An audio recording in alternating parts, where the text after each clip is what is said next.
Incoming transmission. Welcome.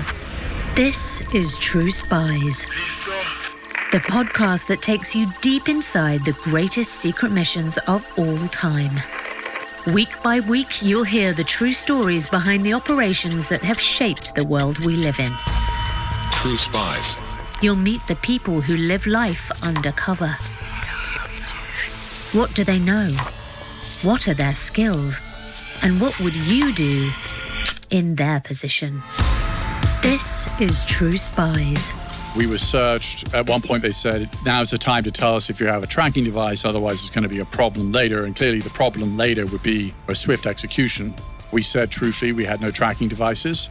And then we got into this next vehicle. We went up in the mountains. I estimated it was around midnight. And then we waited and we were given some goat curry. And suddenly out of the darkness appeared bin Laden. I'm Sophia di Martino, and this is True Spies from SPYSCAPE Studios.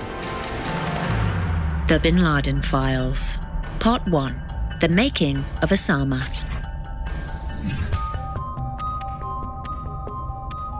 (1997), somewhere south of the Hindu Kush, Central Asia. It's been a year since Osama bin Laden announced a declaration of war against the United States. Now he's giving his first television interview from a cave high in the mountains that straddle the Afghanistan-Pakistan border region. He was 6'4", he was rail thin, carried himself like a cleric.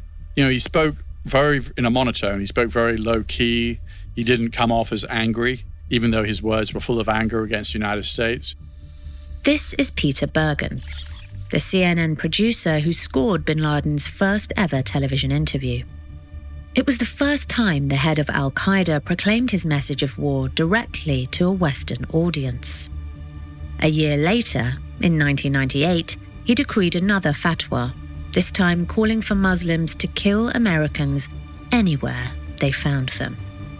But nobody noticed, except for a few intelligence agents working deep within the US government, who in turn were routinely left unheard, ignored, or even laughed at. No one paid any attention because even though it was CNN and he was speaking English, bin Laden was still somebody who wasn't known, sitting in Afghanistan, which at that time was probably the most backward country in the world in terms of its connection to the outside world. The Taliban had turned it back to the Middle Ages. There was no internet, there was no TV, and here was bin Laden declaring war on the United States, which was 6,000 miles away. So how do you attack the United States from, literally the other end of the world? Hindsight is a wonderful thing. Within a few short years, this tall, softly spoken Saudi had followed through with his threats, unleashing 4 hijacked planes on iconic American landmarks. In just a few hours, 3,000 civilians were killed. The date 9/11 was scorched into Western consciousness, and the world changed forever. But how was this allowed to happen? Who was asleep on the job when a man in a cave slipped past the world's largest, most sophisticated intelligence complex and struck at the heart of a superpower? In this 3-part special, True Spies goes deep into the folklore around Osama bin Laden to separate the myth from the reality, to understand what turned the son of a construction billionaire into the most infamous terrorist the world has ever known, and to explain how terrible events could have been averted.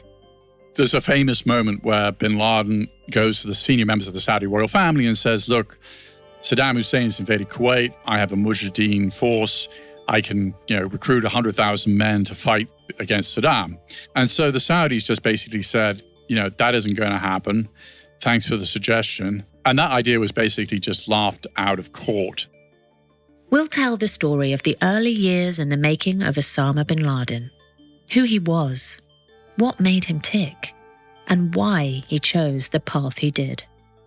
My assessment of bin Laden in Sudan, I think this was a 4-year period where things could have turned out quite differently.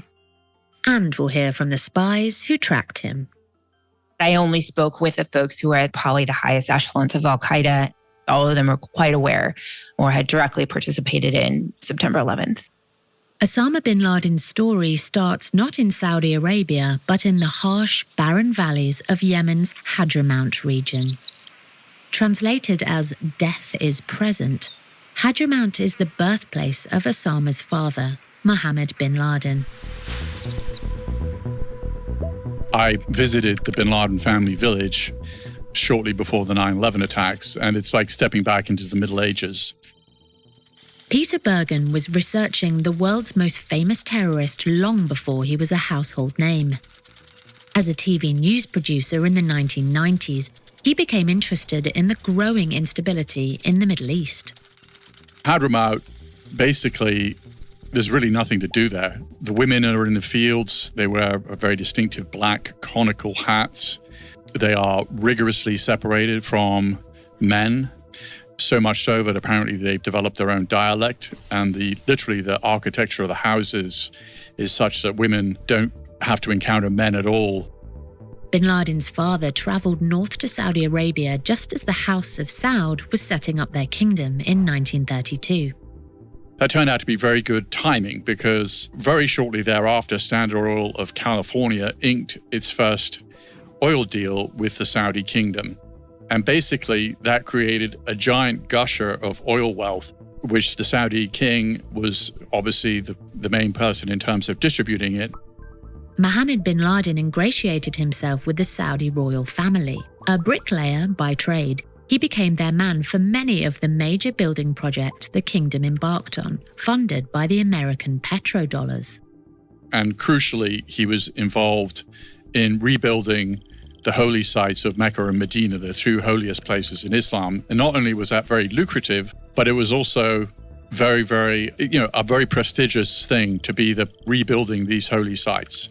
And Mohammed bin Laden became one of the richest men in the kingdom. As his business expanded, Mohammed traveled around the Middle East. One day in 1956, he found himself in the Syrian port city of Latika. It's here that he meets a young woman from Yemen called Aliyah, who becomes his wife, the first of at least 20 over the course of his life.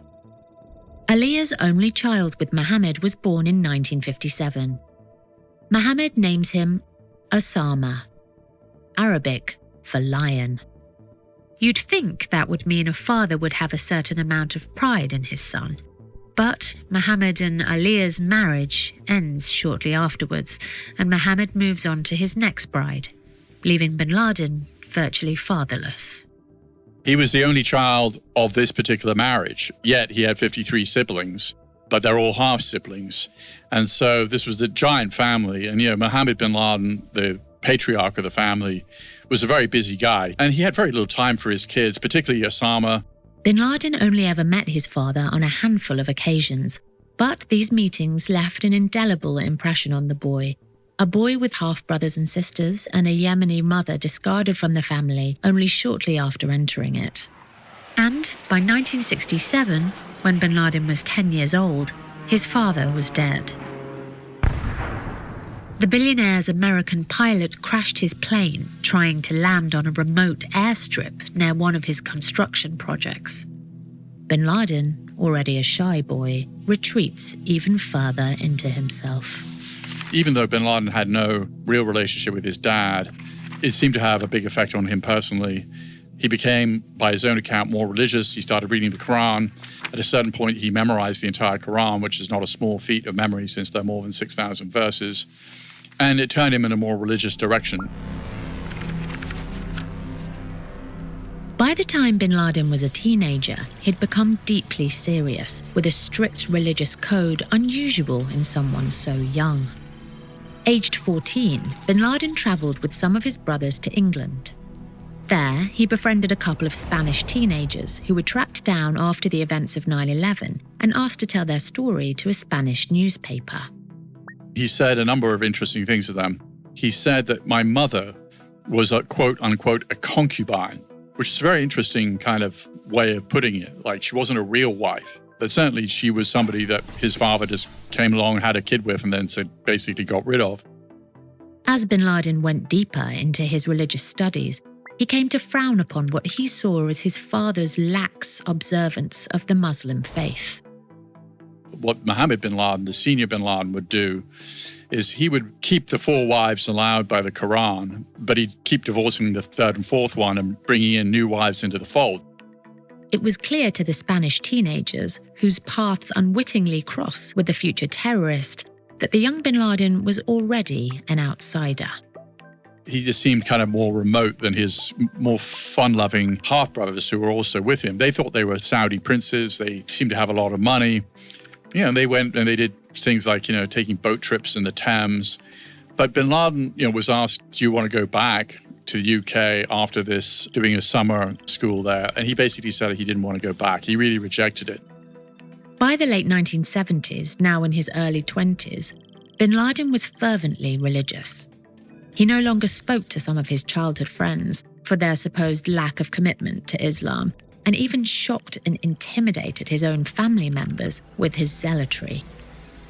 Many of his brothers were in the West, enjoying the life of a rich young Saudi, treating the world as their playground, but not Osama. And then something momentous happens. Something that crystallizes in the young man's mind his vision for himself. Something that sends shockwaves through the Muslim world. 1979 was probably the most important year in the Middle East, the greater Middle East, in a very, very long time. In November 1979, Islamist militants seized the holiest site in all of Islam, the Great Mosque in Mecca. Bin Laden is disgusted by the Saudi regime's response to the attack. In the retaking of the Great Mosque, they allowed tanks into the building, a violation unconscionable to the young bin Laden. It seems the first time in bin Laden's own account that he sort of turned against the royal family. The second momentous event of 1979 is the Iranian Revolution. The Ayatollah overthrows the Shah, a US-backed secular dictator. So it sort of showed that to the people like bin Laden that, these revolutions that came from a religious perspective could work. But it's the Soviet invasion of Afghanistan on Christmas Eve that arguably has the biggest effect on the young bin Laden. The infidels were now in Muslim land. Bin Laden immediately traveled to Pakistan he gathered some money and he donated it to people who were going to support the anti-Soviet jihad in Afghanistan. In Pakistan, bin Laden meets a Palestinian cleric by the name of Abdullah Azzam and is immediately taken in by Azzam's charisma. Azzam was a very effective recruiter, a brilliant orator, and he actually personally fought the Israelis when he was in Jordan. And, when the Soviets invaded Afghanistan, he saw that as a legitimate jihad. He recruited a lot of people. Bin Laden was very much in his shadow, kind of a younger guy. Together, Abdullah Azzam and Osama bin Laden set up the Services Office in Peshawar, Pakistan, to recruit, house, and train Arab warriors. The Saudis and the CIA also poured money into the Afghan resistance, but not to bin Laden. The CIA's focus was on the local Afghan warriors, not traveling Arabs, who they viewed as wanting to be martyred. Besides, bin Laden had his own money. He didn't need the CIA. He was the money guy, and he was donating $25,000 a month back when that was, a lot of money to this enterprise, and he was helping pay for Saudis to travel there. For the first 4 years of the war, bin Laden doesn't cross over into Afghanistan itself. Having promised his mother he would keep himself safe. He stays put in Peshawar with Azzam. He was so shy and so retiring that he would sit in meetings and say nothing for hours at a time. And all he was really doing was financing these Arabs who were coming to fight against the Soviets in some shape or form. By 1984, though, he can't take it any longer. Although still quiet, deferential, forgettable, the 27-year-old decides he must see with his own eyes how the jihad is going. Azzam suggests Jaji, a mountainous outpost only a few miles across the border. This is probably the most transformational event of his life. Previously, his friends and family had said, don't go in, it's too dangerous, which it was. The Soviets had total air control. I mean, they killed 1 million Afghans in a population out of 16 million. At least 1 million Afghans. They made a third of the population homeless. Bin Laden is shocked by what he sees. The weaponry and facilities used by the Afghan fighters are appalling. Embarrassed that it has taken him so long to come to the front line of the Holy War, Bin Laden believes that only by being martyred will God forgive him. He decides to stay at the front and fight, setting up al-Masada, the lion's den in Jarji, deliberately choosing an exposed spot overlooking Soviet positions. Bin Laden was recruiting a lot of idealistic young Saudis to come and fight. Now, he placed the base right next door to a Soviet base because he was hoping to attract enemy fire because he and his followers wanted to be martyred. Now, that as a military tactic, that was not smart. And in fact, the Afghans did anything they could to avoid any kind of conventional fighting with the Soviets because they knew they would lose, and that wasn't the kind of war that was going to be successful. They were fighting a guerrilla war, whereas Bin Laden wanted to fight a sort of mano a mano with the Soviets. Bin Laden fortifies his outpost with diggers and trucks from the family business. He excavates tunnels deep within the mountain, building an operations room, a weapons cache, and a food storage facility. The Soviets noticed a surge in activity in the area. On May 12, 1987, they launch an assault on the position. MiGs drop 1,000-pound bombs.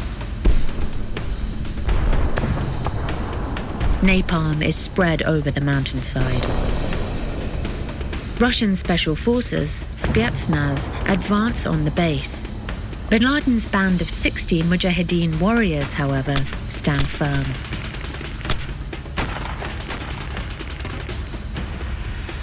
And after several weeks of intense fighting, the Arabs are still there. Bin Laden himself stands in the line of fire, repelling several waves of attacks. He did actually fight quite bravely against the Soviets. There was some commentary after 9/11 that he had made all this up about his battlefield exploits. But the fact is there's plenty of eyewitnesses and videotape and also contemporaries writing of Bin Laden fighting against the Soviets. 3 weeks into the battle, the Arabs withdrew, relieved by a much larger Afghan force who completed victory at the Battle of Jarji. 13 of Bin Laden's men were killed. He himself is wounded in the foot, but it was not the massacre he was expecting. Within 9 months, the Soviets were defeated and pulled out of the country. And although it's true that the traveling Arabs were a powerful symbol of Muslim resistance in the Soviet-Afghan war, the war itself is won by the Afghans. Nonetheless, they are lionized back home. A Saudi journalist pays a visit to Bin Laden to get the scoop on the Jarji base attack.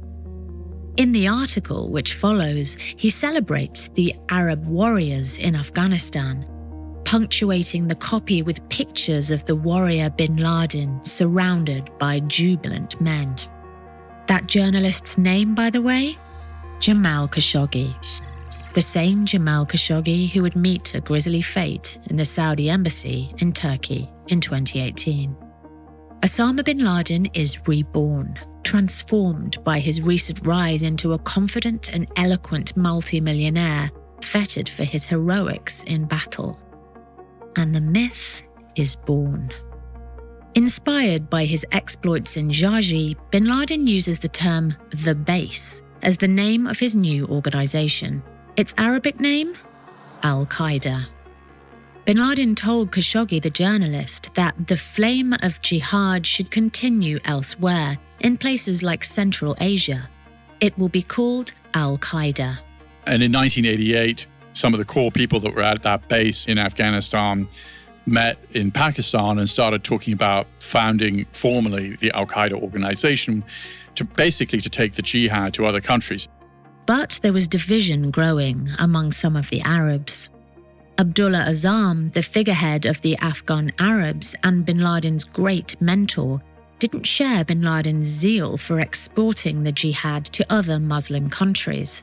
The infidels were in Afghanistan, but now they've been driven out. But bin Laden? He and many of the Arabs were high on victory. Plus, remember, he can do what he wants. He's got the money. I think arrogance is a good term. I mean, he went from being a hyper-religious, very pious teenager who barely said a word into suddenly leading this military force that had fought the Soviets. So in his own mind, bin Laden now saw himself as a leader of men, and other men saw him as a leader. I mean, they pledged their allegiance to him, a religious of allegiance. The first members of Al-Qaeda and anybody else who joined Al-Qaeda swore a personal oath of allegiance to him. So he really, during this period in the 80s, he really changed his personality. As time goes on, bin Laden spins his own legend, claiming he is the real reason for victory over the Soviets. He conveniently brushes under the carpet the 250,000 Afghans who fought in the war, compared to the Arab force of no more than several thousand. In fact, bin Laden's military prowess is later undermined by a lesser-known battle. A year after the Soviets withdrew, bin Laden devised an ambitious plan to attack the communist government forces who were still in situ in Jalalabad. It was a disaster. He lost more men there than in the entire war. But as the Mujahideen disband and leave Afghanistan to go back to their homelands, many take their newly found mythical ideas of themselves with them, especially Osama bin Laden, the Lion. These experiences drew out this kind of guy who was very self-assured about what he wanted to do in life and saw himself as a leader. Bin Laden returns to Saudi Arabia, where he has designs on overthrowing the socialist regime in neighboring Yemen, the birthplace of his father. But the Saudis tell him no. The Saudis did not want Osama bin Laden to be conducting his own foreign policy, without their say-so. Then, in 1990, Saddam Hussein invades Kuwait. At the time, Saddam had the fourth largest army in the Middle East. He had just fought a decade-long war with Iran. These guys were a professional army. Bin Laden goes to the Saudi royal family again. This time, his plan is even bolder.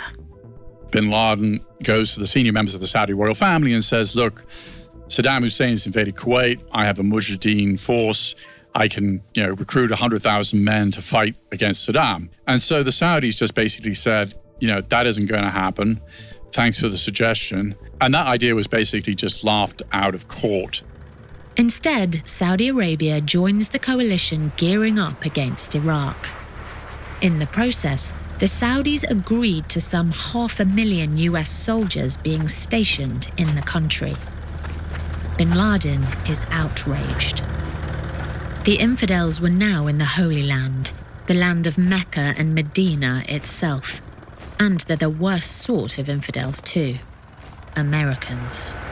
He made a big point, which actually has some truth, which is the Saudis have spent vast amounts of money on their own, buying airplanes and the latest weaponry, and yet weren't able to defend themselves. And bin Laden pointed out the kind of corruption and incompetence of the Saudi military, which was something the Saudis did not appreciate. Frustrated, bin Laden turns his attention back to Afghanistan, where a fierce civil war had broken out among the various factions of the local Mujahideen. Many of the warring tribes and much of the broader population are in favor of the return of the exiled Afghan king. And Al-Qaeda was very opposed to this. They didn't want the king suddenly reappearing in Afghanistan.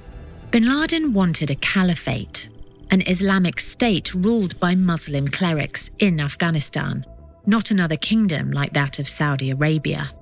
But most of the Afghan fighters aren't interested in what he has to say. He was just a money guy, and remember the farce of Jalalabad, many of them thought. Meanwhile, the Afghan king, a potential obstacle to bin Laden's wishes, was holed up in Rome. In 1991, an early Al-Qaeda member came to bin Laden with an idea. They should assassinate the Afghan king. Bin Laden authorizes the hit, but on strict conditions. At one point, the assassin asked bin Laden, what happens if the king of Afghanistan's grandkid is there?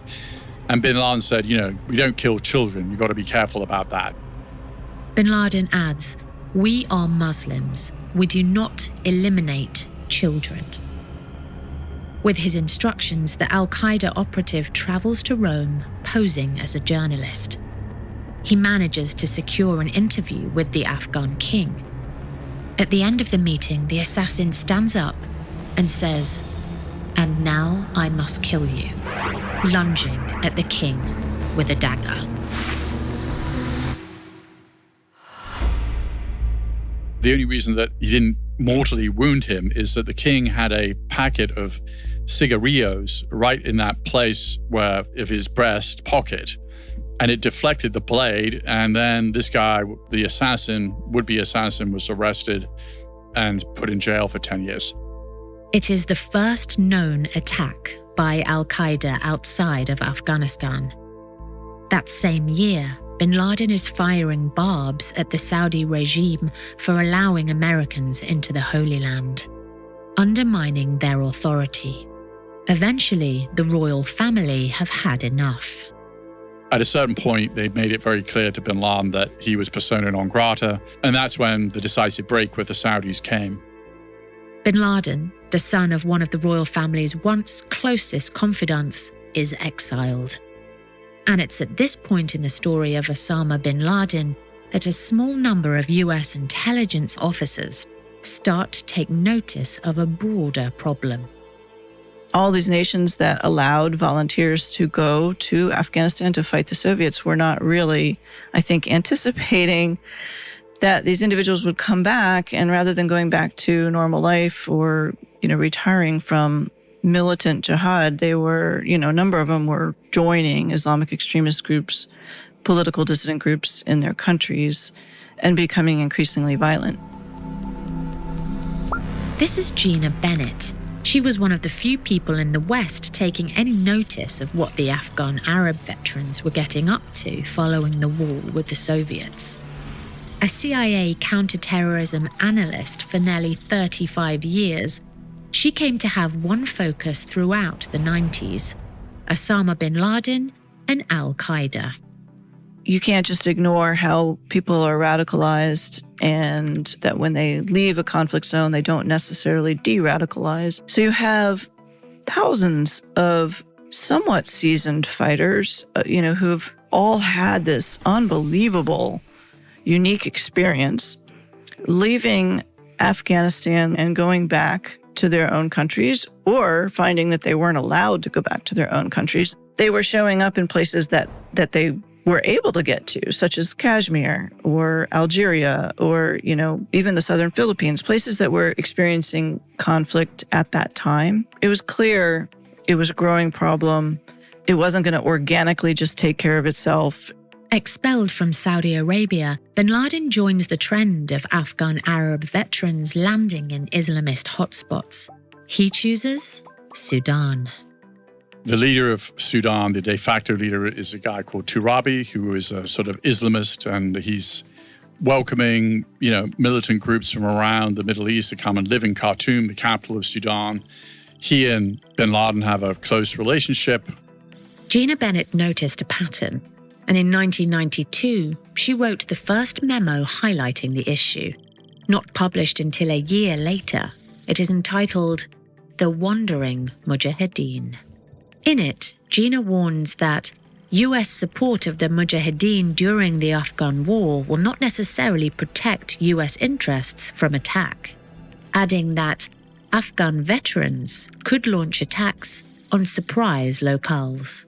This is still very post-colonial context for a lot of the countries we're talking about. I mean, there's some countries in Africa who didn't even become independent until the 1980s. So you're dealing with populations that look at very corrupt rule in their own country, and they're waiting for somebody to make it better. And bin Laden is out there saying, well, we can do it. We can make it better.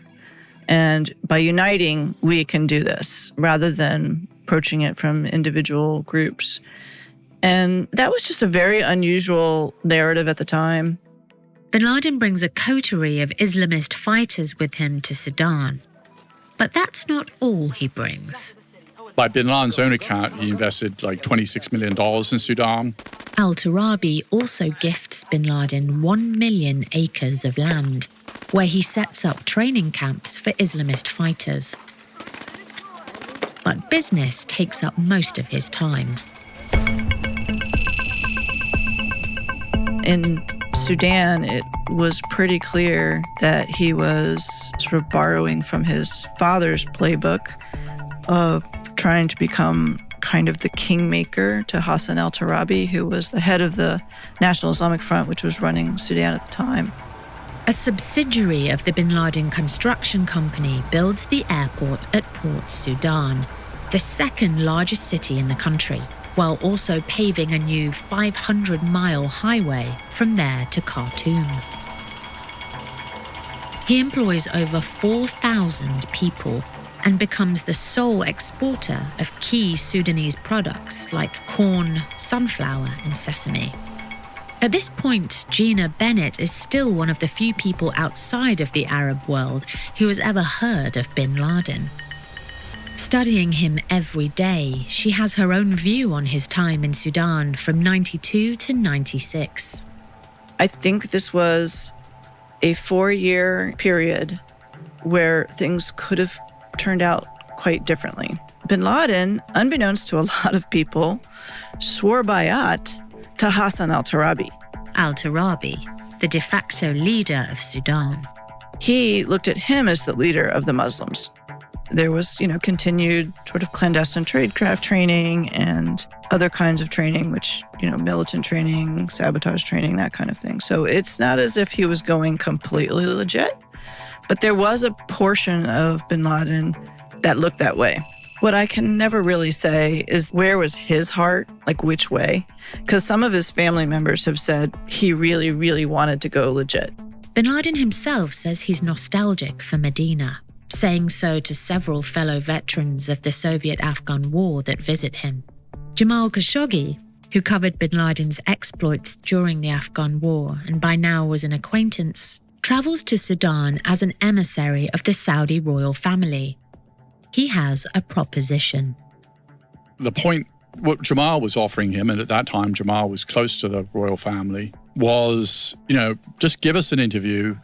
We'll publish it in the newspaper, and all you have to do is just say, look, I was wrong. I'm renouncing my criticism of the Saudi regime. I'm not calling for violence. And bin Laden was actually, I think, open to considering that. Aliyah, bin Laden's beloved mother, even traveled to Sudan too, entreating her son to come home. But by now, bin Laden is a marked man. The year before Khashoggi visited him in Sudan, bin Laden had nearly been assassinated.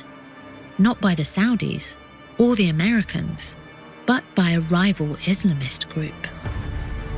It was a group that called themselves Takfiri. Takfiri are even more militant than Al-Qaeda, and they saw bin Laden as somebody who wasn't sufficiently Islamic, ironically, and they tried to kill him.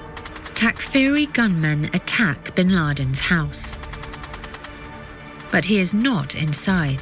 He's on his way back from the mosque with his 2 sons. Hearing gunfire, they zone in on the attackers. Bin Laden and his sons picked up automatic weapons, as did his bodyguards, and they fought off the assault. At the same time, growing evidence emerges in the press about bin Laden's activities. He's linked to the hotel bombings in Yemen in 1992, the World Trade Center bombing in 93, and in training, the militias that downed 2 US Black Hawk helicopters in Somalia that same year. Hassan al-Turabi, who had become a real father figure to bin Laden, begins to feel the heat from the international community. The US threaten that if he doesn't expel bin Laden, they'll put Sudan on their list of state sponsors of terror. So, if you're Sudan, you're trying to develop, you really don't want that designation, because once the United States starts sanctioning you on certain things, then you also know the United States is going to put pressure on its allies and other countries to do the same, and this is going to become very difficult for you. Bin Laden's family also lose patience. One of his wives leaves Sudan for Saudi Arabia, as does his oldest son. Neither will see him again. In 1996, al-Turabi himself eventually relents. He tells bin Laden that he must leave the country. The one man bin Laden truly loved, aside from his father, has rejected him. Bin Laden is devastated. Hassan al-Turabi was his initial hero, or the person that he saw as being the leader of the Muslim world. Left with no choice, bin Laden goes into exile. Again, he left behind a father figure, but also all the wealth he accumulated in Sudan, estimated at around $30 million. So if you are bin Laden on the receiving end of that, though, now the United States has been chosen over you twice. I think that's when all that aspirational or attempted legitimacy just went out the door. He just snapped at that point. On May 16, 1996, bin Laden flew to Jalalabad, eastern Afghanistan, with his 15-year-old son and two of his top al-Qaeda commanders. He was unsure of the greeting he would find. Since his time in Afghanistan, a civil war had torn the country apart, destroyed most of Kabul, and spawned a mysterious group called the Religious Students, otherwise known as the Taliban. He went back to his old stomping grounds and was really sort of dropped in a place that was not where he left. Because as I said, the Taliban was a new phenomenon for him to have to deal with. They didn't know who he was. I mean, I can imagine for someone who already is a narcissist, who's, already had their worldview challenged now twice, this was probably an extreme moment that shaped his forward thinking. The same year that bin Laden arrives back in Afghanistan, Gina writes another memo. She warns that the country could be an ideal place for him to operate from. Shortly after bin Laden's return to Afghanistan, that memo rings true. And it's not an accident that only a week after he arrived in Afghanistan, bin Laden put out his first statement in Arabic calling for attacks against the United States. So yeah, he was pretty aggrieved. He blamed the United States for his expulsion from Sudan. But in the West, few people are paying attention. If you're a terrorism analyst or anybody who is tasked with warning the national security element of the United States or even international security, our partners, whatever, you have to lean into that. And you really do have to spell out the worst case scenarios. We were dealing with the downfall of the Cold War. A lot going on, a lot that we didn't understand about non-state networks.